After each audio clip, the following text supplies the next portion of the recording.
Une suite d'hôtels, du champagne et un mari qui débarque déguisé en serveur. 3 minutes plus tard, c'est un carnage. Ce soir-là, Sophie pensait que personne ne découvrirait jamais ce qui se passait dans la suite 615. Son patron, ses collègues, tout le monde jouait le jeu. Mais elle avait oublié un détail. Son mari, Mathieu, ne lâchait jamais prise. Bienvenue sur Histoire d'infidélité. Aujourd'hui, je vous raconte l'histoire d'un homme qui a tout perdu en une nuit et qui a tout reconstruit grâce à un criminel mourant rencontré en prison. Une histoire de trahison, de vengeance froide et de renaissance. Écrivez dans les commentaires de quelle ville vous nous regardez et quel temps il fait chez vous. Et maintenant, attachez vos ceintures. Cette histoire commence dans les couloirs d'un hôtel de luxe et se termine dans un endroit que vous n'imaginez même pas. Mathieu se réveilla en sursaut, tiré du sommeil par des bruits secs et métalliques. Au commissariat, on sortait les interpellés de la nuit, ceux qu'on avait entassés dans la cellule de garde à vue. Il demanda au sergent s'il pouvait aller aux toilettes. Dans un instant, on l'y conduisit. Il en profita pour se rafraîchir le visage et rajuster sa chemise déchirée pendant la bagarre. Tous ses muscles le faisaient souffrir après l'échauffourée de la veille. Il se dit que c'était dommage que la patrouille soit arrivée si vite, mais qu'au moins, il leur avait fait payer cher avant ça. Sa femme lui avait dit qu'elle avait une soirée entre filles ce soir-là, sauf qu'elle s'était retrouvée dans une suite 3 pièces d'un hôtel de luxe. Elles avaient commandé du champagne en chambre et c'est Mathieu qui le leur avait apporté. En le voyant, sa femme poussa un cri étouffé et tenta de se cacher. Trop tard.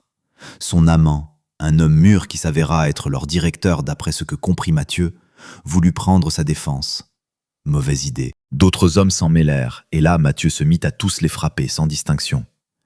Même les femmes qui eurent le malheur de se trouver sur son passage en prirent pour leur grade. Mathieu comprit plus tard que c'était le livreur de champagne qui avait appelé la police, celui à qui il avait pris la veste de service et le chariot de boisson. La sécurité l'avait laissé monter jusqu'à la chambre, et Mathieu, une fois entré, avait verrouillé la porte. Lui aussi avait pris des coups dans la bagarre, mais il en avait l'habitude. Peu après, on vint le chercher dans la cellule pour le conduire chez l'enquêteur. Celui-ci alla droit au but. « On va tout reconnaître ? J'ai quelque chose à cacher, moi ? J'ai tout raconté comme ça s'est passé. Tu sais au moins à qui tu t'es frotté ? Aucune idée. Les plaignants veulent étouffer l'affaire. En gros, tu retournes chez ta femme et tu les oublies. Ta femme va changer de société et ne sera plus entraînée dans ce genre de soirée. Ouais, maintenant elle les servira en journée.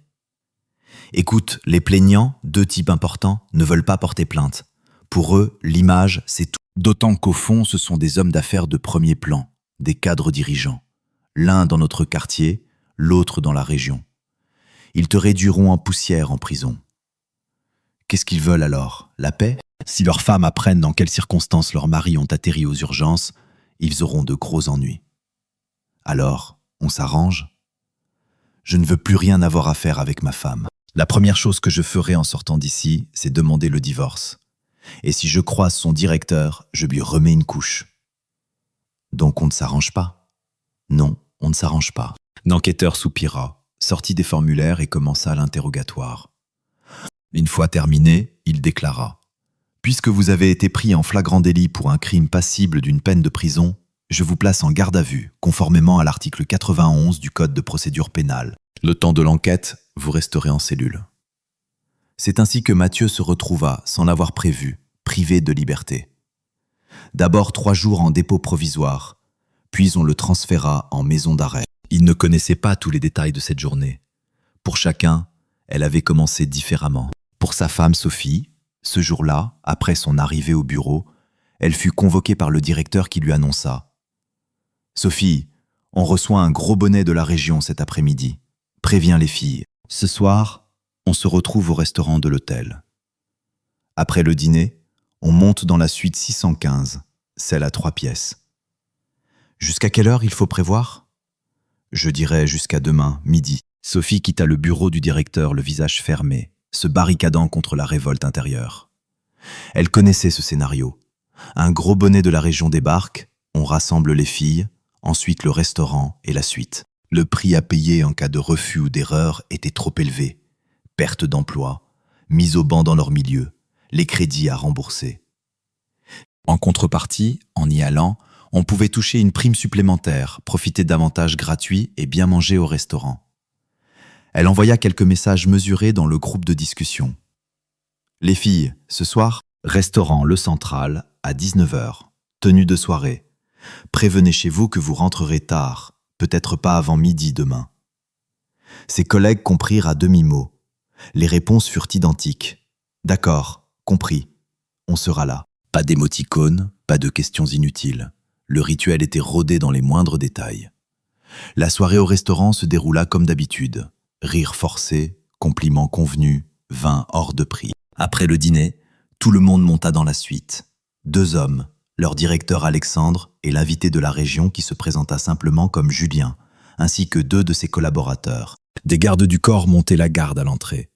Ils se comportaient en maîtres d'un harem, regards appuyés, frôlements, sous-entendus qui donnaient la chair de poule. Sophie se surprit à fixer la porte, comme si elle attendait qu'on la défonce d'un instant à l'autre. Mais non, la sécurité à l'entrée était inébranlable. La luxueuse suite 615 les accueillit avec son épaisse moquette et ses effluves de parfums coûteux.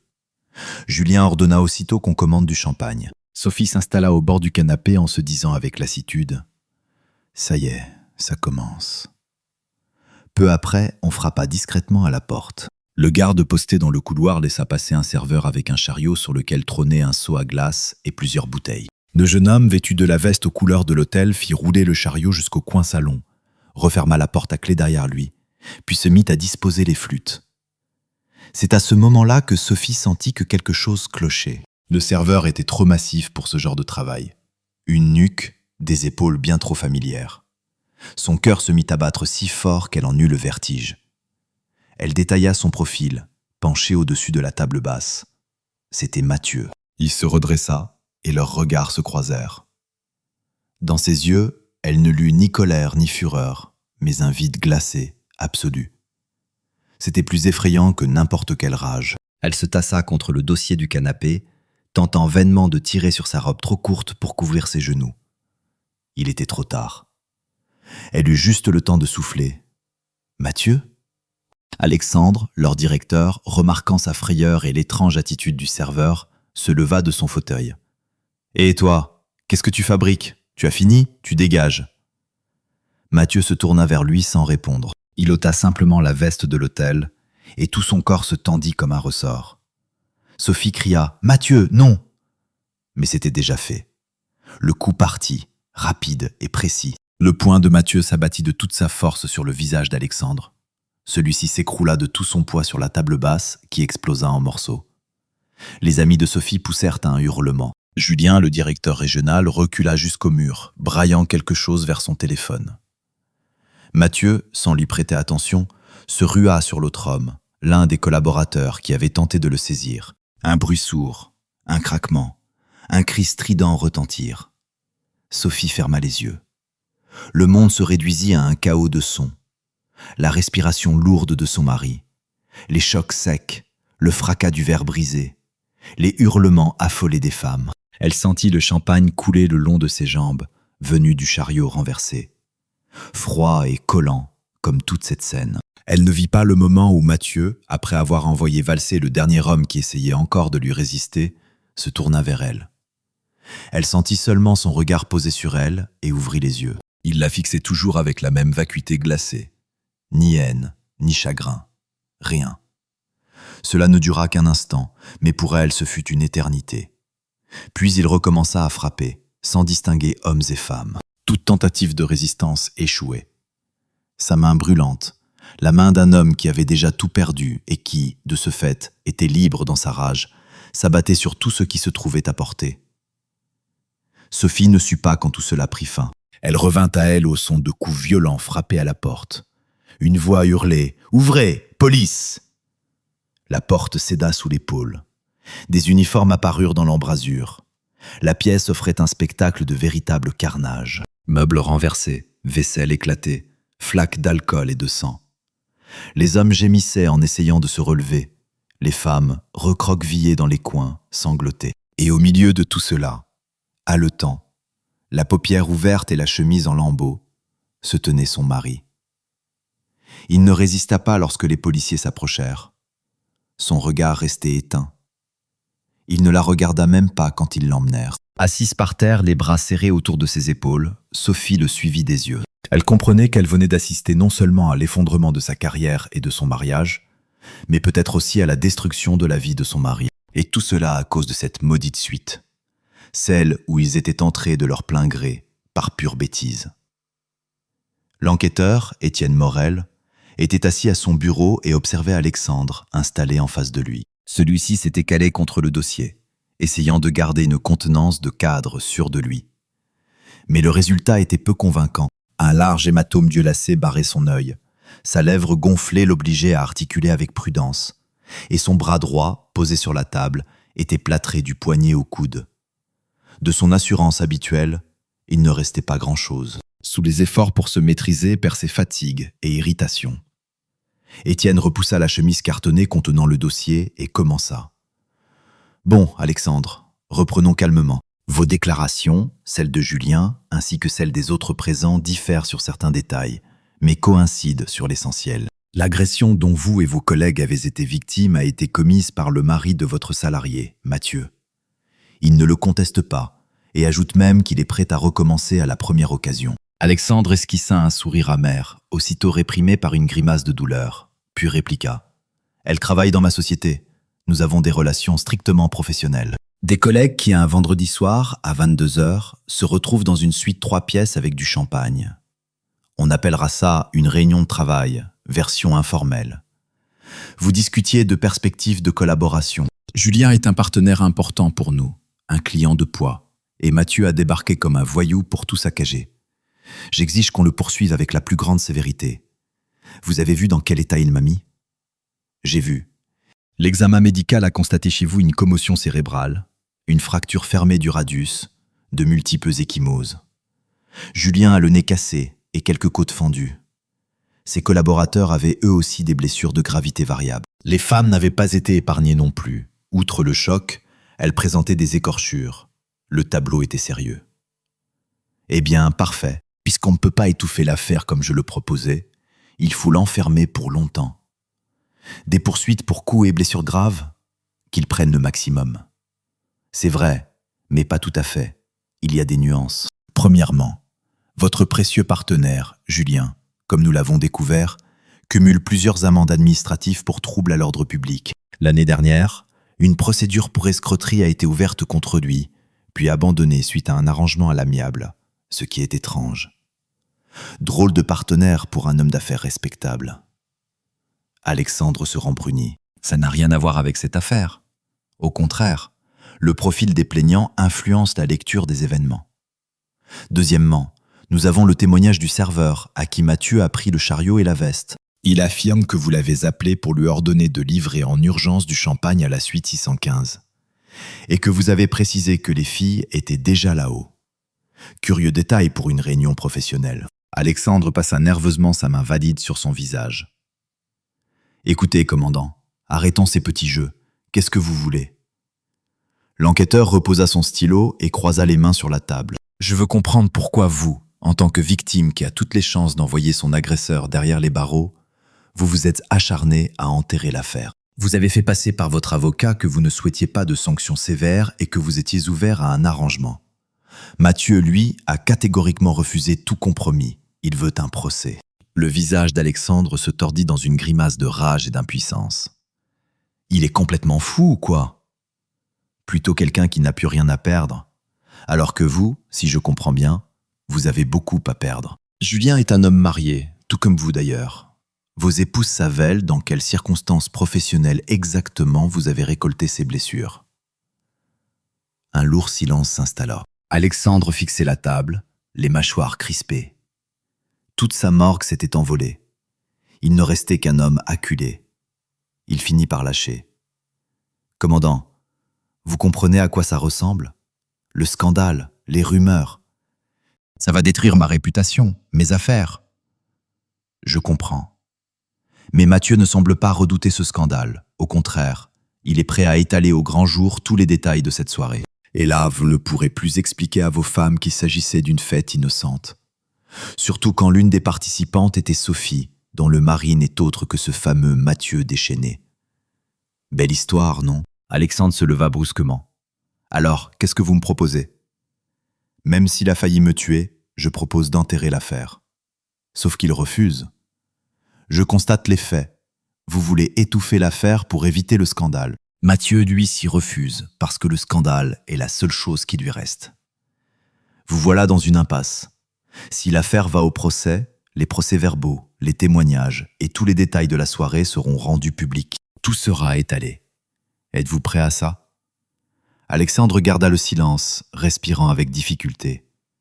Bon sang, qu'est-ce que je fais maintenant? C'est votre choix, Alexandre. Vous pouvez maintenir l'accusation, et alors votre image risque de souffrir bien plus que de ces bleus. Ou bien vous pouvez officiellement retirer vos plaintes, en invoquant par exemple une animosité personnelle qui a dégénéré en conflit. Dans ce cas, l'affaire pourrait être requalifiée en quelque chose de moins grave. Mathieu écoperait d'un sursis, voire d'une simple amende, et le scandale serait contenu. Autrement dit, pour sauver la face, je dois lui rendre service? Non. Pour limiter vos pertes, vous devez mettre fin à cette guerre contre un adversaire qui n'a pas de ligne de repli. Lui n'a rien à perdre, vous si. Réfléchissez. Vous avez jusqu'au transfert du dossier au tribunal. Alexandre resta plusieurs minutes assis en silence, le regard fixe. Puis il se leva lentement. J'ai compris. Je donnerai ma réponse par l'intermédiaire de mon avocat. J'attends. Quand Alexandre sortit, le commandant se cala contre le dossier de son fauteuil. Il savait que le choix du chef d'entreprise était déjà fait. L'orgueil est un luxe coûteux, mais la réputation et la paix du foyer valent plus cher encore. La suite 615 était devenue un piège pour tous ceux qui y avaient pénétré, et l'enquêteur n'était là que pour les aider à gérer les conséquences, tandis que Mathieu, dans sa cellule, ne se doutait probablement même pas du prix que ceux qui l'avaient si violemment frappé étaient déjà prêts à payer pour ses principes. La cellule de la maison d'arrêt n'avait rien à voir avec l'aquarium du commissariat de quartier. Ici, l'odeur n'était pas celle de l'antiseptique et de la peur, mais celle de l'humidité, de la soupe fade et de la décomposition. Cette lente dissolution non des corps, mais des âmes. On poussa Mathieu dans une cellule prévue pour 3. 2 hommes s'y trouvaient déjà. Un jeune au regard fuyant, visiblement terrorisé, et un vieillard presque antique, allongé sur la couchette contre le mur. Le vieil homme était d'une maigreur squelettique, la peau tendue sur les os, creusée de rides profondes et marquée par le bleu fané de tatouages anciens. Il respirait difficilement, avec un sifflement rauque, et par moments son corps était secoué par une toux creuse et déchirante. Pourtant, même dans ce corps affaibli, on sentait une force tendue, une autorité dissimulée. Ses yeux, troubles de vieillesse et de maladie, scrutaient Mathieu avec un intérêt froid et calculateur. C'était le regard du maître des lieux. Mathieu hocha la tête silencieusement en direction de la couchette libre et s'assit. Le jeune détenu s'écarta aussitôt pour lui faire de la place. Plusieurs heures s'écoulèrent dans un silence pesant, troublé seulement par les râles du vieillard. Le soir, on apporta le dîner. Le jeune homme tendit sa ration au vieil homme. Celui-ci fit un geste de refus. « Je ne peux pas. » Quand le jeune se fut éloigné, le vieillard toussa et demanda d'une voix enrouée sans regarder Mathieu. « Pourquoi tu es là ?» La voix était éteinte, mais on y percevait l'habitude de commander. « Affaire domestique. J'ai corrigé un directeur et ses copains. » Du banal. Le vieillard eut un sourire qui se transforma en nouvelle quinte de tout. Après s'être raclé la gorge et essuyé les lèvres, il se tourna sur le côté pour mieux voir Mathieu et reprit. « Tu ne ressembles pas au type pour affaires domestiques. Eux, ils ont la peur sur le visage. Toi, t'as le vide, comme quelqu'un de remis à zéro. Qui t'a démoli? Celui qui le méritait. J'ai surpris ma femme et son patron à l'hôtel. Ils faisaient la fête dans une suite de luxe. » Le vieillard l'observa attentivement, ses yeux troubles semblant scanner Mathieu. « Je vois. Tu as défendu ta femme, sauvé ton honneur. Et alors, tu l'as sauvée? L'honneur ne se sauve pas. Soit on l'a, soit on ne l'a pas. Moi, je réglais juste des comptes.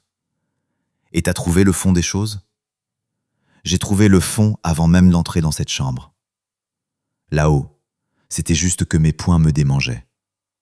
Comment tu t'appelles? Mathieu. Moi, c'est Nicodémus. Nicodémus Morel.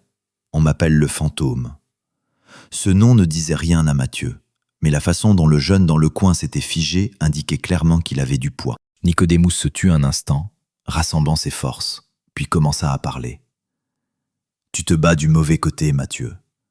Tu as défendu ta vérité et tu te retrouves ici, avec les voyous et les pourris. Pendant ce temps, ceux que tu as frappés sont libres et sourient. Leur vérité s'est révélée plus solide. L'argent, les relations, tu comprends? Moi, j'ai déjà compris la mienne, et eux comprendront la leur quand je sortirai. Tu sortiras? Ils feront en sorte que tu ne sortes pas, ou que tu sortes les pieds devant. Ta vérité n'a pas de croc. Elle mord, mais elle ne tue pas. La leur est silencieuse, étouffante. Elle est dans les papiers, les procès-verbaux, les murmures dans ton dos. Au tribunal, ils te briseront comme une brindille. Qu'ils essaient. L'orgueil est un compagnon stupide en prison, gamin. Ici, il te dévorera. Tu crois que t'es le seul offensé et courageux? Plein de gens croupissent en tôle pour ça. Pour la vérité, pour l'offense, pour le sang chaud. Mathieu resta silencieux. Les paroles du vieillard faisaient mouche. Lui-même sentait toute l'inutilité de sa révolte. Il pouvait en battre 10, mais il ne pouvait pas vaincre un système où Alexandre et ses semblables avaient tous les atouts. Finalement, il dit « J'ai rien à perdre. Ma femme est une traînée. Mon boulot est minable. Ma vie, sans la trahison de ma femme, aurait été normale. » Nicodémus répondit d'une voix basse mais ferme. « Tu mens. Tant que tu respires, il y a quelque chose à perdre. La liberté, l'avenir, même le plus pourri. Moi, ça fait 40 ans que je traîne dans les tôles. Je suis malade. Mais jusqu'à mon dernier souffle, je me battrai pour mourir.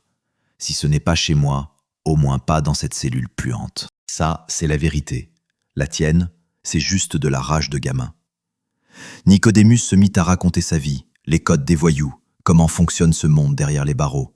Il insistait. « T'as tout fait de travers, Mathieu. Fallait pas frapper tout le monde. Fallait frapper un seul, le chef, de façon à ce que les autres aient la leçon. Ou mieux encore, pas le frapper, mais faire en sorte qu'il se détruise lui-même. La prison, c'est pas une question de force, c'est une question d'intelligence, de patience. » Il enseignait à Mathieu les lois de la prison, voyant en lui non pas un élève, mais plutôt un guerrier égaré qui pourrait devenir quelqu'un de plus grand. Un jour, après une nuit particulièrement difficile, Nicodémus appela Mathieu et lui dit « Écoute-moi bien, gamin, t'es pas à ta place ici, ni avec ces pourris, ni avec ces escrocs. Ta guerre est dehors, et pour la gagner, tu dois sortir d'ici, sans être brisé. » Ils ne le permettront pas. Si, ils le permettront. J'ai encore des contacts. Un coup de fil et ton affaire peut être requalifiée. Te transformer non pas en martyr, mais en simple abruti qui a fait du grabuge. Tu écoperas d'un sursis ou de 2 ans sans trouvère, mais pas ce cachot de pierre. Pourquoi? Pourquoi faire? Le pourquoi et le pourquoi, je te le dirai plus tard. Promets-moi une chose. Quoi exactement? Quand tu sortiras, oublie ton prétendu honneur. Ne te bats pas à coups de poing contre les gardiens et les oligarques. Vis. Arrange ta vie. Et la vengeance, c'est un plat qui se mange froid. Et pas forcément de tes propres mains, tu as compris? Mathieu plongea son regard dans celui de Nicodémus, et pour la première fois depuis longtemps, il ressentit non pas de la rage, mais quelque chose qui ressemblait à de l'espoir. Il acquiesça. J'ai compris, Nicodémus. Le temps passa. Le jour arriva où Mathieu dut comparaître devant le tribunal. Peu avant l'audience, Nicodémus lui dit « Demain, on t'annoncera une visite. Tu diras que c'est ta fiancée qui vient. Mais tout le monde sait que j'ai une femme, que j'ai refusé de la voir et d'accepter ses colis. Ça ne les intéresse pas, et avec lui tout est réglé. Je vais te dire un secret. Celle qui viendra te voir, c'est ma fille, elle s'appelle Valérie. Mais d'après les codes, tu n'es pas censé te marier, non? Et je ne me suis pas marié, mais j'ai eu une fille quand même. Et ta femme, où est-elle? Ma femme est morte. On est restés tous les deux avec ma fille, mais ce n'est pas le sujet. Dans quelques jours, un avocat viendra te voir, tu n'as rien à craindre. Il dit qu'ils vont te condamner. Tu as touché à des gens trop importants, mais tu auras le minimum, 2 ans peut-être. Et ceux que tu as frappés, ils vont bientôt tomber aussi. Pourquoi? Je ne sais pas. Mais tu as entendu parler de corruption? Oui, j'ai entendu. Eh bien, ils se sont mis d'accord avec les nôtres en apparence, mais ils ne veulent pas verser leur pourcentage sur les bénéfices. Et ça, c'est inadmissible. Bref, l'avocat te racontera tout. Et avec ma fille, évite de trop parler de moi. Rappelle-toi, il vous écoute. Valérie se révéla être une jeune femme de taille moyenne, solidement bâtie, avec des cheveux courts et sombres et des yeux gris paisibles. Dans son regard, il n'y avait ni pitié ni curiosité, juste une concentration professionnelle. Ils étaient assis à une table en plastique dans le long parloir sous la surveillance d'un gardien. Le bruit des voix, les pleurs d'enfants, les conversations étouffées se fondaient en un bourdonnement continu. Elle dit « Papa m'a dit que tu ne dirais rien de trop. C'est bien. L'avocat va tout arranger. L'affaire sera requalifiée en coups et blessures légères. En gros, l'article 115 du Code pénal, ça peut être une amende jusqu'à 40 000 € ou une peine de prison jusqu'à 2 ans s'il y a des circonstances aggravantes. » Mathieu hocha la tête en silence. Il l'étudiait.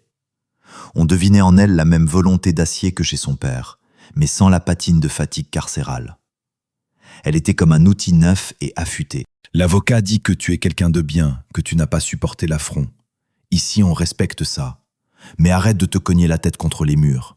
Tu ne feras pas tomber les murs à coups de tête. Soit tu les contournes, soit tu creuses un tunnel. Quel tunnel je peux creuser? Je suis ici, eux sont dehors. Tu n'es ici que pour peu de temps. Et dehors, ces gens que tu as amochés, leurs affaires tournent mal. Paraît qu'une enquête est ouverte contre eux. Corruption, escroquerie. Leurs propres complices les balancent. C'est eux qui vont plonger, pas toi. Mathieu serra les poings sous la table. L'idée que la vengeance puisse venir de l'extérieur, sans sa participation, était à la fois douce et amère. Il eut un sourire en coin. Et je suis censé attendre que le système les punisse lui-même? Je ne crois pas à ces contes de fées. Personne ne dit d'attendre. On dit qu'il faut se préparer. Quand tu sortiras, tu auras besoin d'un travail, d'un toit, de nouvelles relations. 2 ans en tôle, ce n'est pas des vacances, mais ça peut être une école si tu es malin. Paul, l'avocat, me tiendra au courant. Je peux faire passer ce qu'il faut, et lui-même peut venir te voir. Pourquoi tu fais ça? Valérie détourna le regard une seconde, montrant pour la première fois de la conversation une hésitation. Il n'a pas toujours été en prison. Quand j'étais petite, il rentrait à la maison. Il m'a appris l'essentiel, ne jamais dépendre de personne, surtout pas des hommes. Lui-même a violé sa propre règle.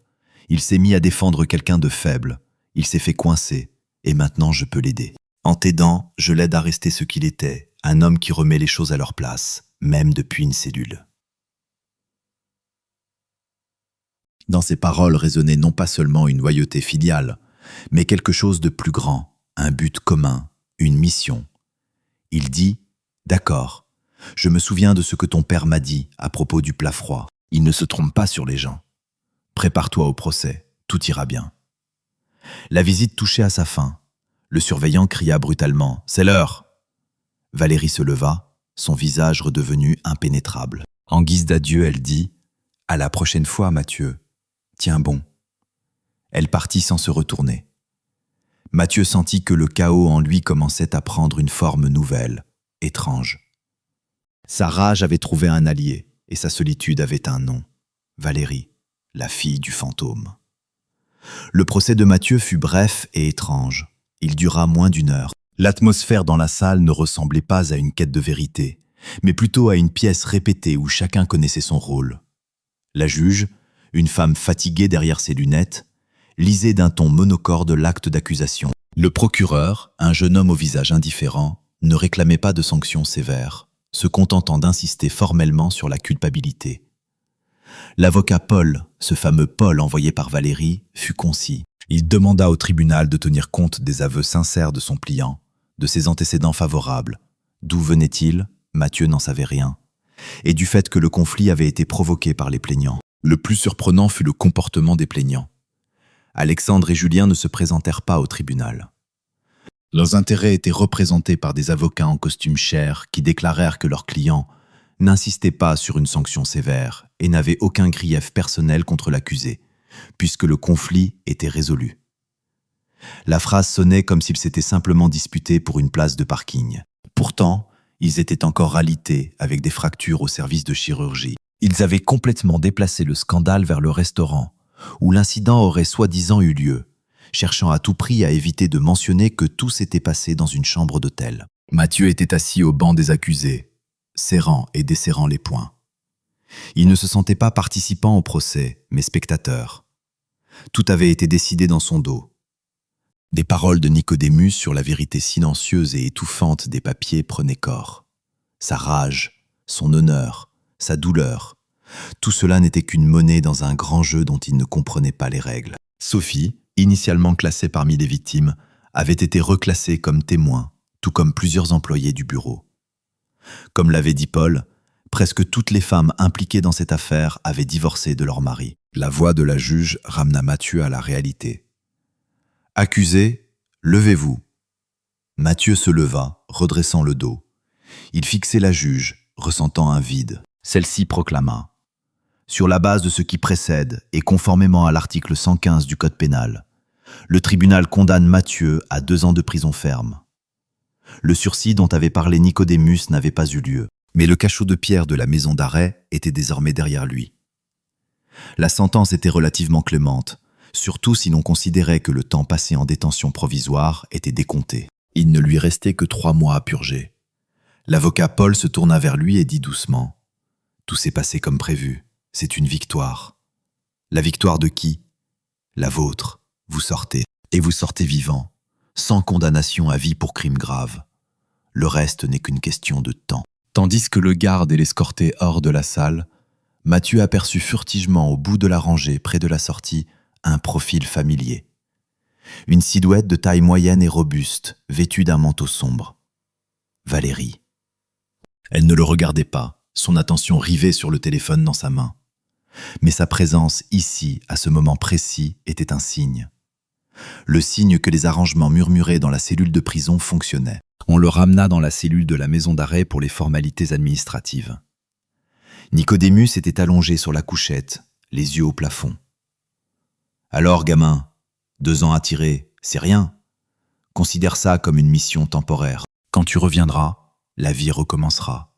Page blanche. » Merci, Nicodémus, pour tout.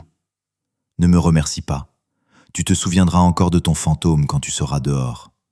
Valérie te dira quoi faire ensuite. Écoute-la. Elle a la tête sur les épaules. 2 jours plus tard, on proposa à Mathieu de travailler 2 mois à l'infirmerie de la maison d'arrêt. Il accepta. On le transféra dans une section clôturée du site où se trouvait l'hôpital régional du service pénitentiaire fédéral. 1 semaine plus tard, Nicodémus y fut transféré pour traitement. La chambre où il fut placé relevait du service de Mathieu. Ils communiquèrent beaucoup, mais vint le jour où Mathieu fit ses bagages, dit au revoir à Nicodémus et quitta les lieux. Quand il franchit le portail, Valérie l'attendait. Elle dit « Tu as traîné. Je ne savais pas que tu m'attendais. Ça aurait pu être autrement. Comment va papa ? Il va mieux. Bon, monte dans le taxi, on rentre à la maison. » À la maison ? Où ça ? Chez moi pour le moment. Ils arrivèrent dans une belle maison en périphérie de la ville. Valérie ordonna « Tous les vêtements que tu portes, enlève-les et au feu. Des habits neufs sont dans la salle de bain. » Le premier jour de liberté commença par le feu. Non pas métaphoriquement, mais littéralement. Des vêtements soigneusement empilés dans le foyer en fonte de la cheminée, imprégnés de l'odeur de l'infirmerie pénitentiaire et d'antiseptiques, s'embrasèrent avec éclat et avidité. Mathieu observait les flammes lécher le pantalon élimé et la veste grise, les réduisant en cendres. Ce rituel de purification avait été orchestré par Valérie. Elle se tenait à côté, adossée au chambranle de la porte, le visage impénétrable, et commenta « Ça brûle bien. Ça veut dire que tout le mauvais part en fumée. Va te laver. » Mathieu acquiesça et passa dans la salle de bain. L'eau chaude, brûlante, infinie, fut un autre choc après les restrictions carcérales. Il resta sous la douche peut-être 10 minutes, peut-être 20, lavant de lui l'odeur des murs administratifs. Quand il sortit, frotté jusqu'à une légère rougeur, une pile de vêtements neufs l'attendait effectivement sur une chaise. Jean simple, pull sombre, sous-vêtements frais, tout à sa taille. Il s'habilla Et le tissu ne sentait pas la prison, juste le tissu. C'était incroyable. Pendant ce temps, Valérie réchauffait quelque chose de carné dans une poêle à la cuisine. L'odeur fit se contracter l'estomac de Mathieu. Sans se retourner, elle dit « Assieds-toi, mange de la vraie nourriture. Il y a encore du bortsch sur le feu, je vais t'en servir. Un verre de cognac aussi. Et toi, tu ne bois pas ? Je boirai un peu avec toi. » Ils mangèrent en silence. Mathieu dévorait avec l'avidité de quelqu'un déshabitué de la cuisine maison. Valérie ne faisait que picorer dans son assiette, levant de temps en temps les yeux vers lui. Elle demanda « Alors, la liberté ?» Mathieu but son cognac et répondit « C'est bizarre, j'arrive pas à y croire. Je m'attends à ce que la porte s'ouvre d'un coup et qu'un gardien gueule « Sortis, avec tes affaires !» Ça passera. Papa aussi, c'était comme ça. La première semaine, tu rêves que t'es encore dedans. Après, ça lâche.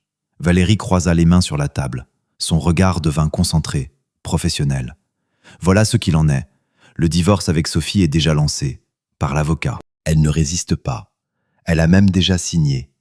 Elle comprend qu'après cette histoire, mieux vaut pour elle ne pas se faire remarquer.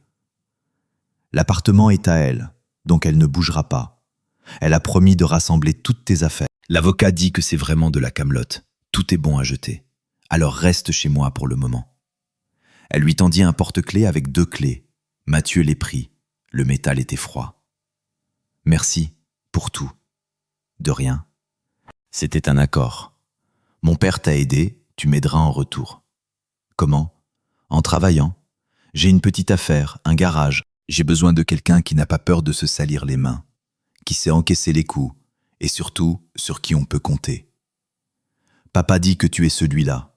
Je le crois. Mathieu la regarda, cherchant le piège, et dit « Je suis mécanicien, pas le meilleur, mais je m'y connais en voiture. » « Parfait, tu commences lundi.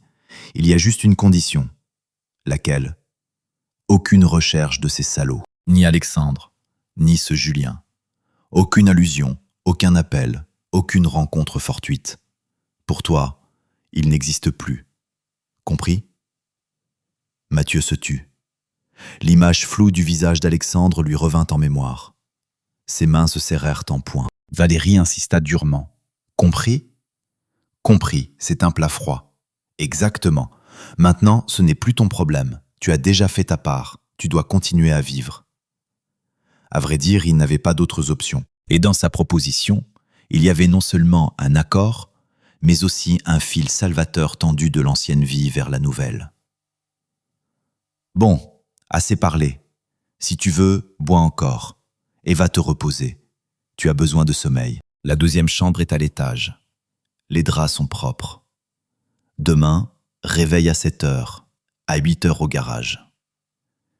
Il monta dans la chambre indiquée, petite mais confortable, avec un lit, une table et une chaise. Il s'allongea et fixa le plafond.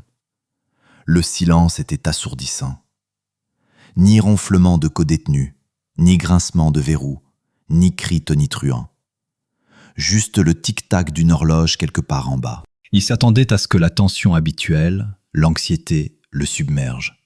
Mais au lieu de cela, une vague de fatigue telle le saisit qu'il sombra dans le sommeil avant même de penser au lendemain. Le lundi, son matin commença par l'odeur âcre du café. Valérie, déjà vêtue de son uniforme de travail avec le logo du garage, posa une tasse devant lui et demanda « Alors, prêt ? » « Prêt. »« Parfait. Bois ton café, voilà des sandwichs et on y va.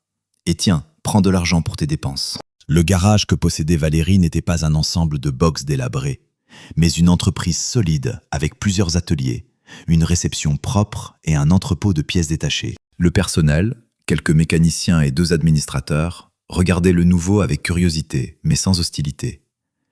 Valérie le présenta brièvement. « Mathieu, nouveau mécanicien. Il s'occupera des cas complexes. Toutes les questions passent par moi. » La première journée fila en découverte de l'équipement et des commandes en cours. Le travail était familier. Ses mains se souvenaient des gestes. En fin de journée, il était déjà plongé dans le moteur d'une BMW que personne n'avait pu réparer depuis 2 semaines. La fatigue physique était agréable, presque thérapeutique. Le soir, Alors qu'il rentrait chez Valérie dans son vieux SUV bien entretenu, elle dit soudain : « Au fait, pour tes amis, des nouvelles sont arrivées ce matin. » Mathieu se raidit. « Quelles nouvelles ? » Alexandre, son entreprise a reçu un contrôle surprise. Impôts, pompiers, services sanitaires. Ils ont trouvé assez de preuves compromettantes pour 10 affaires criminelles. Lui s'est enfui, paraît qu'il est à l'étranger, mais ses avoirs sont saisis. Julien est dans le pétrin aussi. Il a été relevé de ses fonctions, ses dossiers transférés au comité d'enquête. Mathieu regardait silencieusement la route défiler sous les roues. Il s'attendait à ce qu'une joie mauvaise, une soif de vengeance bouillonne en lui. Mais seul un calme froid et vide se manifesta. Ils avaient été écrasés, non pas par lui, mais par ce système dont il se croyait partie intégrante. Les paroles de Nicodémus sur la vérité silencieuse et étouffante s'avéraient à nouveau prophétiques. Remarquant son silence, Valérie demanda : « Tu ne ressens rien ? » ?»« Non. Le vide. Comme si je lisais un article sur des inconnus dans le journal. C'est ça, le bon chemin. Ça veut dire que tu es vraiment libre. » Elle arrêta la voiture devant la maison et dit : « Va te reposer. Demain sera un nouveau jour, et après-demain, encore un autre. C'est comme ça qu'on vit. » Mathieu sortit de la voiture et respira à plein poumon l'air frais du soir. Il regardait les étoiles qu'il n'avait pas vues depuis sa cellule. Oui, demain serait un nouveau jour, et il était résolu à le vivre sans regarder en arrière. Sa guerre était finie. Maintenant commençait la vie.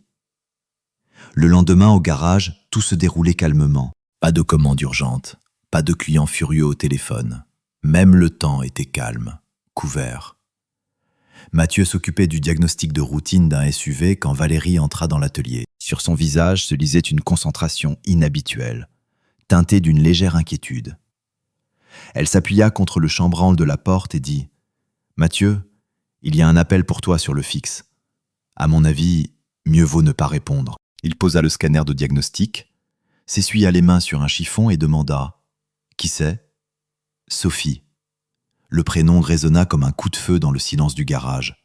Il ne s'y attendait pas, ne le voulait pas. Il avait cru que cette cicatrice intérieure s'était refermée, transformée en tissu mort, insensible à la douleur. Il précisa : « Et pourquoi ? » : « Elle dit qu'elle doit te rendre tes affaires. Des documents qui sont restés chez elle, elle demande à te voir. Je lui ai dit que je transmettrais, mais c'est toi qui décides. Si tu veux, je lui parle moi-même. Je lui dis de tout jeter. » Mathieu resta silencieux, fixant le mur derrière lequel demeurait son ancien monde. La rencontrer ? Pourquoi faire ? Pour voir de la pitié dans ses yeux ? Ou pire encore, une tentative de justification ? Pour revivre cette soirée dans la suite 615, l'odeur du champagne et du sang. Finalement, il dit « Non, j'y vais moi-même. » Demande-lui où et quand. Elle fixa rendez-vous dans un lieu neutre, un café du centre-ville où il n'était jamais allé auparavant. Mathieu arriva le premier, choisit une table près de la fenêtre. Il regardait la vie s'écouler dans la rue. Des gens vaquaient à leurs occupations, riaient, téléphonaient. Pour eux, c'était un jour ordinaire. Pour lui, un retour dans cette réalité parallèle dont il était tombé jadis. Sophie entra discrètement. Il vit son reflet dans la vitre avant de se retourner. Elle avait maigri, le visage pâle, sans maquillage, ce qui la vieillissait. Dans ses mains, elle tenait un sac en plastique de supermarché. En le voyant, elle ralentit le pas, comme si elle avait peur de s'approcher. Elle dit en s'asseyant face à lui : « Bonjour Mathieu. »« Bonjour Sophie. » Un silence gêné s'installa entre eux, épais et lourd. Elle posa le sac sur la chaise libre. « Voilà tes affaires. Il y a ton livret de travail, ton diplôme, de vieilles photos. Je n'ai pas voulu les jeter. Je me suis dit qu'elles pourraient servir. Merci. Comment tu vas ? J'ai entendu dire que tu avais trouvé, que tu travaillais. Oui, tout va bien. C'est bien. Mathieu, je voulais m'excuser. Pour tout. » Il la regarda. Dans ses yeux, il n'y avait pas de duplicité. Juste une vérité fatiguée, durement acquise. Mais cette vérité ne changeait déjà plus rien. « Ce n'est pas la peine, Sophie. Tout est déjà passé. » Non, ce n'est pas passé. Pour moi, ce n'est pas passé. J'y pense chaque jour, à ce qui s'est produit, à ce que j'ai fait. C'est à cause de moi que tu es allé en prison. J'y suis allé à cause de moi, parce que je n'ai pas su me retenir. Tu as été le prétexte, pas la cause. » Ces paroles semblèrent la blesser plus profondément que s'il avait crié. Elle se renversa contre le dossier de sa chaise, recroquevillée, et demanda « Tu me détestes ? » ?»« Non, je ne pense simplement plus à toi. J'ai une autre vie maintenant. Je sais, tu es avec elle, cette fille. » »« Oui, je suis avec Valérie. Elle est bien ?» Mathieu esquissa un léger sourire. « Oui, elle ne me trahit pas. » Sophie déglutit, ses yeux se remplirent de larmes. Elle les essuya du revers de la main et continua. « Moi aussi j'ai trouvé un nouveau travail, simple secrétaire, sans ces soirées. Je vis seul, Alexandre, tu as dû entendre. » »« J'ai entendu. Il m'a appelé de l'étranger après. Il vit dans la misère là-bas. Il n'a pas pu sortir son argent à temps. Il criait que tout était de ma faute, que c'est à cause de moi que son business s'est effondré. » Elle eut un sourire amer, comme si je l'avais forcé à voler et à prendre des pots de vin. Mathieu resta silencieux. C'était étrange d'entendre ces justifications. Elles venaient d'un autre monde, un monde de faiblesse et de peur dans lequel il ne vivait plus. Elle demanda soudain, le regardant d'un œil suppliant. « Mathieu, est-ce que tout aurait pu être différent ? Si nous avions… » Il releva brusquement la tête et son regard l'arrêta net. Dans ses yeux, elle eut ce même froid glacial que cette nuit-là à l'hôtel. Sauf qu'à présent, il n'y avait pas de rage, juste un verdict définitif, irrévocable. Il répondit « Non, Sophie, ça n'aurait pas pu. Tout s'est passé comme ça devait se passer. Tu as fait ton choix, j'ai fait le mien. » Il regarda sa montre, détachée et professionnelle, et dit « Il faut que j'y aille. Mon service se termine bientôt et j'ai encore des choses à faire. » Il se leva, prit le sac avec ses affaires sur la chaise. Il était léger, comme tout son passé. Sophie restait immobile, serrant une serviette dans ses mains. Des larmes coulaient silencieusement sur ses joues, sans attirer l'attention. Il ajouta « Adieu, Sophie. Vis comme tu l'entends. » Mathieu se retourna et se dirigea vers la sortie. Il ne se retourna pas. Il sortit dans la rue où tombait une petite pluie d'automne. L'air humide le frappa au visage. Mais ce n'était pas froid, c'était frais. Il jeta le sac dans la première poubelle venue. Ni le livret de travail, ni le diplôme, ni les vieilles photos ne lui servaient. La nouvelle vie n'exigeait pas de bagages de l'ancienne. Il sortit son téléphone, trouva le numéro de Valérie. « Voilà, je suis libre. Je serai bientôt au travail. » Quelques secondes plus tard, la réponse arriva. « J'attends. Prends du café en route. Pour moi sans lait. Ce soir, une surprise t'attend. » Mathieu rangea son téléphone dans sa poche et marcha d'un pas décidé, se demandant quelle surprise l'attendait à la maison. Après le travail, il rentra au pavillon. Il entra et entendit Valérie parler avec quelqu'un dans la cuisine. Il s'approcha et vit Nicodémus assis à table. « Nicodémus, tu es sorti ou tu t'es évadé ?» demanda-t-il. « Non, libéré ce matin. Les papiers sont en règle. Valérie est venue me chercher et m'a ramené à la maison. »« Mais tu étais si malade, je pensais que tu n'y arriverais pas. »« Je te survivrai encore. Et puis, je veux pouvoir m'occuper de mes petits-enfants. Pour de l'argent, les médecins me trouveront n'importe quelle maladie, même une grossesse. Et toi, gamin, tu vis ? » ?»« Je vis, Nicodémus. »« Alors tout s'est réalisé comme je l'avais prévu. »« Tout s'est réalisé, papa. »« Mathieu est devenu mon bras droit au garage, » intervint Valérie. « Les affaires marchent bien. » Il demanda à Mathieu. « Et avec eux, les anciens ? » « Comme tu l'as dit, du vent. J'ai entendu dire que l'un a eu une attaque, l'autre mendie dans des coins perdus. » « Exactement, le plat froid. On n'a même pas eu à le servir. Il s'est gâté tout seul. » Nicodémus mangeait peu, buvait surtout du thé fort, les observant attentivement. On voyait que ce n'était pas tant le repas qui comptait pour lui que l'atmosphère elle-même, paisible et solide. Après le dîner, Valérie fit la vaisselle, tandis que les hommes sortaient sur le petit perron donnant sur le jardin. Nicodémus roula une cigarette, tendit sa blague à tabac à Mathieu, mais celui-ci refusa, expliquant « J'ai arrêté. Après la prison, j'ai décidé d'abandonner beaucoup de choses superflues. Dommage. Parfois la fumée éclaircit mieux les idées que les pensées les plus intelligentes. Merci, Mathieu. » C'est moi qui devrais vous dire merci. Sans vous, à l'époque, je ne parle pas de ça. Merci pour elle, pour Valérie. Je vois comment tu la regardes. Je vois comment elle est avec toi. Elle n'a jamais été simple, comme moi. Elle n'a pas besoin d'un simple homme. Elle a besoin d'un guerrier comme toi, qui sait non seulement frapper, mais aussi vivre. Tu es exactement ça. Mathieu acquiesça en silence. Les mots n'étaient pas nécessaires. Nicodémous continua. J'ai vécu ma vie. Mes guerres sont restées là-bas, derrière les barreaux. Votre vie est ici. Ne la laisse pas te briser à nouveau. Ni la prison, ni la rancœur, ni cet ex à toi. Accroche-toi à ce que tu as construit. C'est ça la vraie vérité. Pas celle des poings, mais celle du foyer et de la femme aimée. Ils restèrent encore un moment dans le silence, emplis du chant des cigales et du parfum des fleurs nocturnes. Le vieil homme finit sa cigarette, l'écrasa du talon et dit « Je vais m'allonger. Je suis trop vieux pour ces conversations.